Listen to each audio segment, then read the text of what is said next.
nous venons au niveau de la région de Kédougou d'avoir un cas de Covid-19. On a testé positif et ce cas, comme on l'a dit, c'est un cas importé. Importé parce qu'il s'agit d'un jeune de 23 ans, sénégalais bien sûr, qui n'est pas de Kédougou parce qu'il habite Kolda, donc il transitait pour continuer sur Kolda. Et ce jeune a quitté le Burkina Faso et tenez-vous bien, il a marché pendant 1 mois pour arriver au Sénégal. Donc il est entré par les points non normalisés et suite à cela il a regagné Kédougou pour ensuite continuer sa route sur Kolda. C'est au niveau de la sortie de la ville que la police l'a intercepté et l'a mis aussitôt à la disposition du médecin-chef de district. C'était le 17 mai.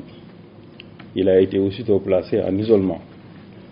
Donc après 6 jours d'isolement, il a été testé négatif, mais il ne présente aucun signe, il est asymptomatique. Donc voilà donc le cas importé qui nous est venu aujourd'hui. Jusque-là, Kédougou n'avait pas enregistré de cas de Covid-19.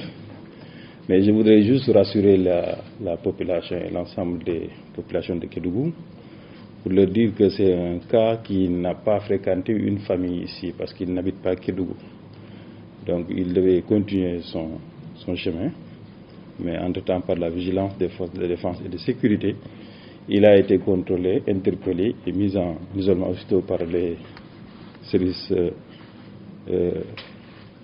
du médecin-chef de district. Donc là, c'est le lieu de remercier encore une fois la vigilance des forces de défense et de sécurité, mais aussi remercier la promptitude des agents de santé qui, avec l'équipe du médecin-chef, aussitôt ont réagi pour le placer en isolement, ce qui nous a permis quand même d'amoindrir les risques et de très tôt circonscrire quand même ce cas.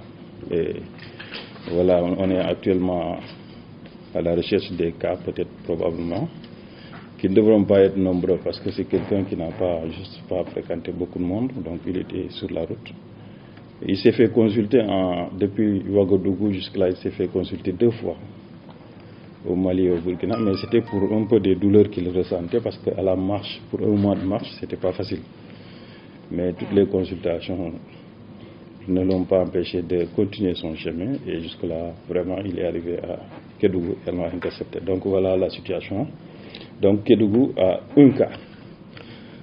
Moi, je préfère pas dire son premier cas parce que premier, c'est comme si on est en train de compter et de continuer. Donc on a un cas pour le moment qu'on va se construire et prendre en charge très rapidement, mais rassurer les populations pour encore une fois le respect des mesures barrières. L'autre jour, je disais que la spécificité de Kédougou, c'est-à-dire en dehors des mesures barrières, on a une autre mesure barrière, c'était la frontière. Et cette personne a pu entrer par moto. C'est vous dire encore une fois l'appel que j'ai lancé aux populations de Kédougou. Est-ce que celui qui a amené à moto est de Kédougou ou non, on ne sait pas pour le moment. Mais il y a lieu quand même qu'on resserre les liens et surveille davantage nos frontières. Donc il a bénéficié peut-être d'un soutien parce qu'il a pris les véhicules de marchandises par-ci par-là, mais c'était en dehors du territoire sénégalais. Donc vers le Mali, Ouagadougou, quelque part. Une fois arrivé à Bamako, il a beaucoup marché quand même. C'est quelqu'un qui a beaucoup marché et qui a séjourné pendant 4 mois au niveau de Ouagadougou et qui désirait rentrer. Maintenant, avec la fermeture des frontières, il a eu des difficultés, il a préféré marcher donc. Et voilà, depuis 1 mois qu'il est en cours de route et il est arrivé ici avec cette situation.